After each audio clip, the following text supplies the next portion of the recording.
Friends, வாங்க உங்களுக்கு ஒரு இன்ட்ரெஸ்டிங்கான கதை சொல்றேன். இந்த கதை ஒரு ரொம்பவே பிரபலமான புத்தகம் த கம்பவுண்டிங் எஃபெக்ட அடிப்படையாக கொண்டது. ஒரு இடத்துல தினேஷ் என்ற ஒரு பையன் இருந்தான். அவங்க அம்மா அப்பா அவனை குறித்து ரொம்பவே கர்வமா இருந்தாங்க.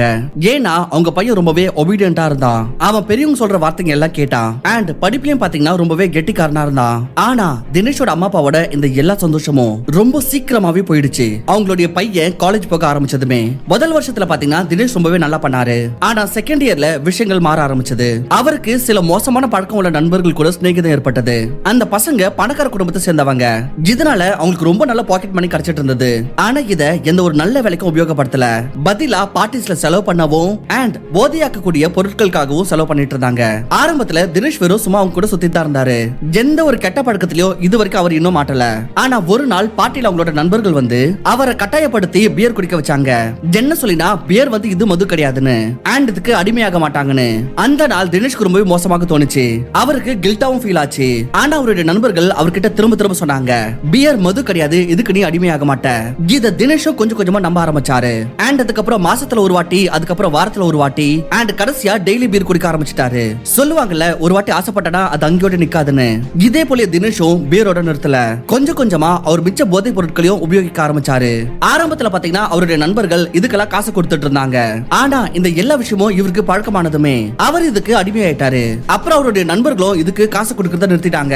இப்ப தினேஷ் வீட்ல இருந்து காசு வாங்க ஆரம்பிச்சாரு.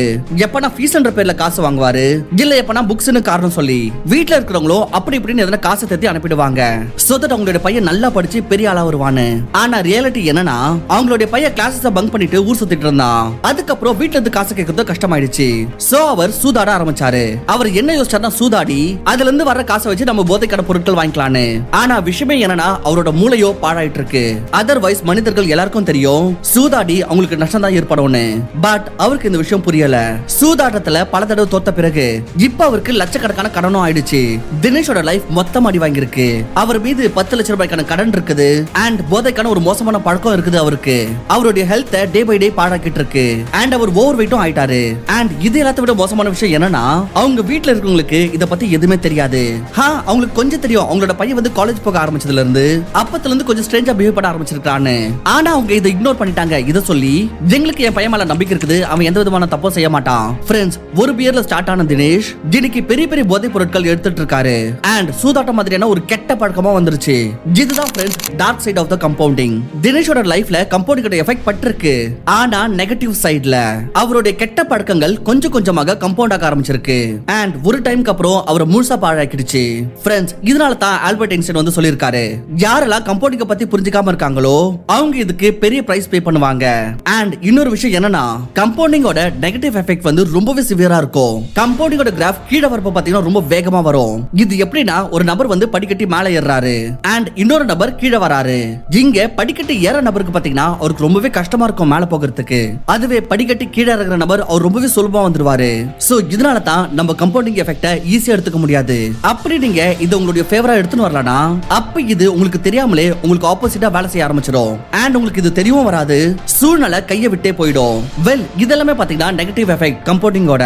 ஆனா இப்போ நம்ம இதோட பாசிட்டிவ் சைடும் பாத்துறலாம். இது நிஜமா ரொம்ப பிரமாதமா இருக்கும். வெறும் விஷயம் என்னன்னா இதுக்கு நமக்கு டிசிப்ளின் தேவை. வாங்க எப்படி கம்பவுண்டிங் ஒருத்தருடைய லைஃப்ல மேஜிக் பண்ணணும்ன்றதையும் பாத்துறலாம் தினேஷோட உதவியுடனே. ஃப்ரெண்ட்ஸ், இந்த வீடியோ பார்த்துட்டு இருக்கிற அதிகபட்சமான ஆட்கள் பாத்தீங்கன்னா கண்டிப்பா உங்களோட பணத்தை சேவ் பண்ணி க்ரோ பண்ணணும்னு விரும்புவீங்க. சோ அதுக்கு ஆல்ரெடி ஒரு ப்ராப்பரான இன்வெஸ்ட்மெண்ட் பண்றதுக்கும் ஆரம்பிச்சிருக்கலாம். ஆனா அது கூடவே உங்களோட பணத்தை பாதுகாக்கவும் செய்யணும். ஒரு மிகப்பெரிய வெல்த் கில்லர் கிட்ட இருந்து. சும்மா நினைச்சு பாருங்க, அப்படி உங்களுக்கோ இல்ல உங்களுக்கு தெரிஞ்சவங்களுக்கோ எதனா ஒரு சீரியஸான உடல்நல பிரச்சனை ஏற்பட்டுச்சுன்னா அப்ப என்ன ஆகும்? உங்களுடைய எல்லா பணமும் காலி ஆயிடும். ஏன்னா இப்போ ஹாஸ்பிடல் எக்ஸ்பென்சஸ்ன்றது ரொம்ப விலை அதிகமா இருக்குது. நம்மளுடைய லைஃப் ஸ்டைல சேஞ்ச் ஆன காரணத்தால பாத்தீங்கன்னா இன்னைக்கு ஹார்ட் ரிலேட்டட் பிரச்சனைகள் இல்ல கேன்சர் மாதிரி பெரிய வியாதிகள் ரொம்பவே காமனா அங்கங்க பார்த்துட்டு இருக்கோம். அண்ட் இந்த மாதிரியான வியாதிகளுக்கு ட்ரீட்மெண்ட் வர்றப்போ செலவே பாத்தீங்கன்னா 10 ல இருந்து 15 லட்சம் ரூபாய்க்கு மேல ஆயிடும். சோ இதனால நம்ம கஷ்டப்பட்டு சம்பாதிச்ச பணத்தை ஹாஸ்பிடலுக்கு கொடுக்க வேண்டிய நிலைமை ஆயிடுது. அதுக்காக தான் நம்மளுடைய பணத்தை இன்வெஸ்ட் பண்ணி grow பண்ணணும்னு நினைக்கிறதுக்கு முன்னாடி ஒரு ஹெல்த் இன்சூரன்ஸ் பாலிசி எடுக்கிறது ரொம்ப முக்கியம். இப்பெல்லாம் பாத்தீங்கன்னா ஹெல்த் இன்சூரன்ஸ் பிளான்ஸ் வந்து ஜஸ்ட் வெறும் 400 ரூபாய் 500 ரூபாய் பர் மந்த்லயே அப் டு 1 கோடி ரூபாய் வரைக்கும் கவரேஜ் எல்லாம் தராங்க. சோ நீங்க பர்ச்சேஸ் பண்றதுக்கு உங்களுக்கு ஹெல்ப் பண்றதுக்காக இதுக்கான லிங்க் வந்து நான் கமெண்ட் அண்ட் டிஸ்கிரிப்ஷன்ல கொடுத்திருக்கேன். அதை கிளிக் பண்ணி நீங்க கிட்டத்தட்ட 51 கம்பெனிஸோட பாலிசியை கம்பேர் பண்ணி உங்களுக்கு எது ஃபிட் ஆகுன்றத பார்த்து நீங்க செலக்ட் பண்ணிக்கலாம். அண்ட் இப்போ நீங்க வாங்குனீங்கன்னா உங்களுக்கு அப் டு 25% டிஸ்கவுண்ட் கிடைக்கும். ஏன் நம்ம நம்ம கஷ்டப்பட்டு சம்பாதிச்ச காசை ஹாஸ்பிட்டல் கொடுக்கணும். எல்லாருமே கண்டிப்பா ஒரு ஹெல்த் இன்சூரன்ஸ் பாலிசின்றதை எடுங்க. உங்களால எவ்வளவு பிரீமியம் அஃபோர்ட் பண்ண முடியுமோ அந்த அளவுக்கு. சோ தயவு செஞ்சு டிஸ்கிரிப்ஷன் அண்ட் கமெண்ட் பாக்ஸ்ல கொடுத்திருக்க லிங்க் போய் செக் பண்ணுங்க. அப்படி இல்லனா இந்த ஸ்கிரீன்ல தெரியற QR கோடை நீங்க ஸ்கேன் பண்ணலாம். சரி, இது வரைக்கும் நம்ம என்ன பார்த்தோம்னா, தினேஷ் குடி மற்றும் சூதாட்ட மாதிரியான கெட்ட பழக்கத்தினால அவரோட வாழ்க்கையை பாழாக்கிட்டு இருந்தாரு. அவரோட நிலைமை எவ்வளவு மோசமா போயிடுச்சுன்னா அவர் இதை குவிட் பண்ண நினைச்சிட்டு இருந்தாரு. ஆனா நல்லது என்னன்னா, அவர் அதுக்கு முன்னாடி அவங்க வீட்டுக்காரர்கிட்ட ஒரு வாட்டி பேசுறாரு இதை பத்தி. இந்த மாதிரி பண்றது கஷ்டமா தான் இருந்தது. ஆனா அவர் தைரியத்தை வர வச்சுக்கிட்டு எல்லா சிச்சுவேஷனும் அவங்க அப்பா அம்மா கிட்ட சொல்லிட்டாரு. அண்ட் இதுதான் ஒரு லைஃப் உடைய ஒரு மிகப்பெரிய டர்னிங் பாயிண்டா இருந்தது. அவங்க பையனோட இந்த நிலைமையை கேட்டுட்டு ஒரேடியா அவங்க அம்மா அப்பா கவலைப்பட்டாங்க. அண்ட் அவங்க தினேஷ வீட்டுக்கு கூப்பிட்டுட்டாங்க. அண்ட் பேரண்ட்ஸ் தான் 100 வாடி திட்டினாலும் சரி, ஆனா நம்ம வாழ்க்கையில அவங்கள தவிர ரொம்ப நல்லதா வேற யாராலையும் யோசிக்க முடியாது. இதே மாதிரி தினேஷோட அம்மா அப்பாவும் அவங்க பையனோட சூழ்நிலையை புரிஞ்சுக்கிட்டாங்க. ஆனா அவர்கிட்ட இதையும் சொன்னாங்க, இங்க பாரு, வெறும் எங்களால உங்க கூட தான் இருக்க முடியும், ஆனா உன்னோட வாழ்க்கையை மாத்துறது அது உன் கையில தான் இருக்கு. சோ எல்லாத்துக்கும் முதல்ல தினேஷோட பேரண்ட்ஸ் வந்து அவர்கிட்ட இருக்கிற அந்த போதை பழக்கத்தை நிறுத்த ஆரம்பிச்சாங்க. ஆரம்பத்துல அவங்க தினேஷ் கிட்ட சொன்னாங்க, நீ வெறும் ஒரு சிகரெட்டை கம்மி பண்ணிடு, அண்ட் அடுத்த நாள் இன்னொன்னு கம்மி பண்ணிடு. இதே மாதிரி நீ எப்ப வரைக்கும் செய்யணும்னா, நீ நாள்ல வெறும் ஒரு சிகரெட்டை பிடிக்கிற வரைக்கும் செய்யணும். அண்ட் இதே போலயே உன்னுடைய போதை பழக்கத்தையும் எது வரைக்கும் கண்ட்ரோல் பண்ணிட்டே இருக்கணும்னா அது உன்னை விட்டு போகிற வரைக்கும். தினேஷ் இதே மாதிரி செஞ்சாரு. இதுல டைம் ஆச்சு, ஆனா ரிசல்ட்ஸ் தெரிஞ்சது. இப்போ தினேஷ் வந்து போதை பழக்கங்களை விட்டுட்டாரு. இப்ப டைம் அவருடைய ஹெல்த்தை சரி பண்றதுக்கு. அவரோட அந்த பழைய மோசமான லைஃப் ஸ்டைல் காரணத்தால அவரோட பாடி அவுட் ஆஃப் ஷேப் ஆயிடுச்சு. அவர் கொஞ்சம் நடந்தாலே அவருக்கு மூச்சு வாங்க ஆரம்பிச்சிடும். இங்கேயும் அவர் கம்பவுண்டிங்கோட பிரின்சிபலை யூஸ் பண்ணாரு. முதல் நாள் அவர் வெறும் யோசிச்சாரு ஒர்க் அவுட் பண்ண ஸ்டார்ட் பண்ணோன்னு. ரெண்டாவது நாள் வெறும் அவர் ஜிம்மோட மெம்பர்ஷிப் எடுத்தாரு. அண்ட் மூணாவது நாள் அவர் ட்ரெட்மில் மேல போய் சும்மா நின்னுட்டாரு. அண்ட் நாலாவது நாள் அவர் கொஞ்சம் கொஞ்சமா அது மேல வாக் பண்ண ஆரம்பிச்சாரு. அண்ட் இதே மாதிரி அவர் தினந்தோறும் வெறும் 1% அவரையே இம்ப்ரூவ் பண்ணிட்டே போனாரு. அண்ட் கொஞ்சம் கொஞ்சமா ஒரு வருஷம் முடியறப்போ அவரையே 365% இம்ப்ரூவ் பண்ணிக்கிட்டாரு. தினேஷோட பாடி டிரான்ஸ்ஃபார்ம் ஆயிடுச்சு. ஹெல்த் முன்னாடி விட இம்ப்ரூவ் ஆயிடுச்சு. அண்ட் தினேஷ் சந்தோஷமா இருக்க ஆரம்பிச்சாரு. அண்ட் இந்த பிரமாதம் ஏற்பட்டது வெறும் டெய்லி 1% இம்ப்ரூவ்மெண்ட்னால. இப்போ லாஸ்டா வந்து ஃபைனான்சஸ்ல மாற்றம் எடுத்துன்னு வரதுக்கு இதுக்காக தினேஷ் வந்து சார்லி மங்கரோட அட்வைஸை ஃபாலோ பண்ணார். சார்லி மங்கர் சொன்னாரு, அப்படியே நீங்க உங்களுடைய ஃபைனான்சஸ்ல மாற்றம் எடுத்துன்னு வரணும்னா அண்ட் உங்களுக்கு கோடிக்கணக்கான சொத்து உருவாக்கணும்னா அப்ப முதல்ல இது அதன செஞ்சு $1,00,000 சேர்த்துருங்க. இந்த $1,00,000 ரொம்பவே கிரிட்டிக்கல் ஆனது. இத சேர்த்த பிறகுதான் நீங்க ஃபைனான்ஷியலி ஃப்ரீ ஆகணும்ன்ற கனவை பார்க்க முடியும். வெல், இந்த மாதிரி தான் அவர் சொல்லியிருந்தாரு. சோ $1,00,000 இந்தியன் ரூபீஸ்ல பாத்தீங்கன்னா கிட்டத்தட்ட 80 லட்சம் ரூபாய். இது வந்து ரொம்ப பெரிய அமௌண்ட். சோ அப்படி நீங்க இதை சேவ் பண்ண ஆரம்பிச்சீங்கன்னா ஒருவேளை உங்களுடைய பாதி வாழ்க்கை இதுலயே போயிடும். பட் ஆனா சார்லி மங்கர் இந்த அட்வைஸை வந்து அமெரிக்கன் பீப்பிளை கருதி சொன்னதுனால இது நம்மளுடைய இந்தியன்ஸ்க்கு அந்த அளவுக்கு அப்ளை ஆகாது. நம்ம இந்தியன்ஸோட income as well as expense Americans விட ரொம்ப கம்மியா தான் இருக்கும். சோ நம்ம இவ்வளவு காசு சேமிக்கணும்ன்ற அவசியம் இல்ல. 10 லட்சம் ரூபாய் மாதிரியான அமௌண்ட் கூட நம்மளுடைய கோலை கொண்டு சேர்க்கும். சோ தினேஷ் அந்த 10 லட்சம் ரூபாவை சேவ் பண்றது அவரோட கோலா ஆக்கிக்கிட்டாரு. ஆனா இவர் மேல பாத்தீங்கன்னா 10 லட்சம் ரூபாய்க்கான கடன் இருக்குது. சோ அவர் 10 லட்சம் ரூபாய்க்கான பாசிட்டிவ் நெட்வொர்த்தை உருவாக்கணும்னா அப்ப அவர் மொத்தம் 20 லட்சம் ரூபாய் சேர்க்க வேண்டியதாகும். இப்பதான் அவர் எப்படி செய்வாரு? சோ அகைன் கம்பவுண்டிங்கோட எஃபெக்டோட உதவியுடன் முதல்ல தினேஷ் வந்து ஒரு கம்பெனில ஜாயின் பண்ணிடுறாரு. இதுல அவரோட salary வந்து ரொம்பவே கம்மியா இருந்தது. இந்த salary வச்சு அவர் 20 லட்சம் ரூபாய் சேர்க்கணும்னா அவருக்கு ரொம்ப வருஷம் ஆயிடும். இதனால தினேஷ் ஜாப்க்கு அப்புறம் ஃப்ரீ டைம்ல யூடியூப்ல வீடியோஸ் அப்லோட் பண்ண ஆரம்பிச்சாரு.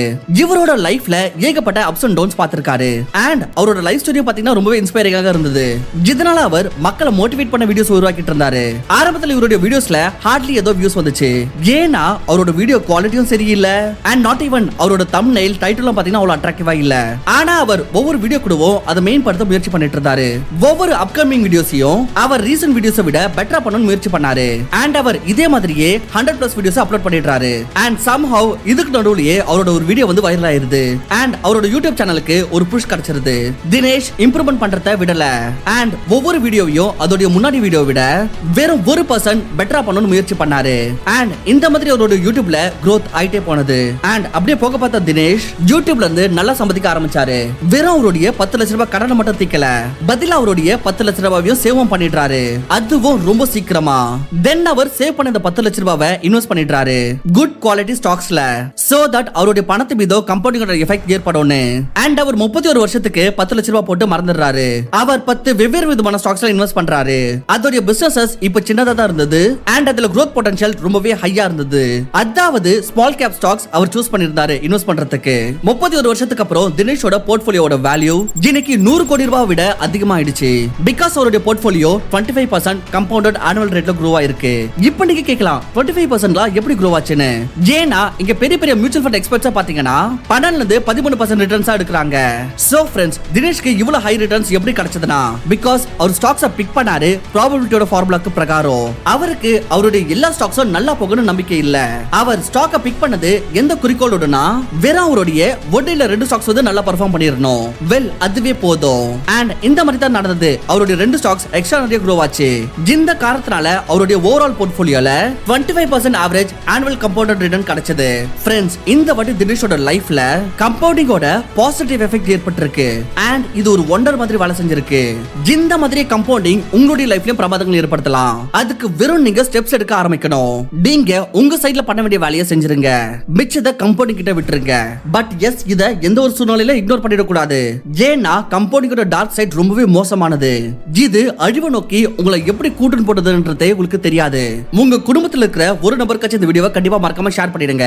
வரப்போற தலைமுறைக்கு இது கண்டிப்பா தெரியணும். அண்ட் இந்த வீடியோட ஆரம்பத்துல உங்களுக்கு மென்ஷன் பண்ண மாதிரி நீங்க சம்பாதிச்சு சேர்த்து வச்ச சொத்தை நீங்க அனுபவிக்கணும்னு விரும்புறீங்கன்னா அப்ப அதை ப்ரொடெக்ட் பண்ணிக்கிறதுக்கு கண்டிப்பா ஹெல்த் இன்சூரன்ஸ் எடுத்து ரொம்ப முக்கியம். உங்களுக்கு சூட் ஆகிற ஒரு நல்ல பாலிசியை பார்த்து கண்டிப்பா கம்பேர் பண்ணி எடுத்துக்கோங்க. அதுக்கான லிங்க் நான் டிஸ்கிரிப்ஷன் கமெண்ட் பாக்ஸ்ல கொடுத்திருக்கேன். உங்களுக்கு அப் டு 25% டிஸ்கவுண்ட் கிடைக்கும். அப்படி இல்லனா ஸ்கிரீன்ல தெரியுற இந்த QR கோடை நீங்க ஸ்கேன் பண்ணலாம். பட் தயவு செஞ்சு ஒரு ஹெல்த் இன்சூரன்ஸ் கண்டிப்பா எடுத்துக்கணும். So thank you for watching.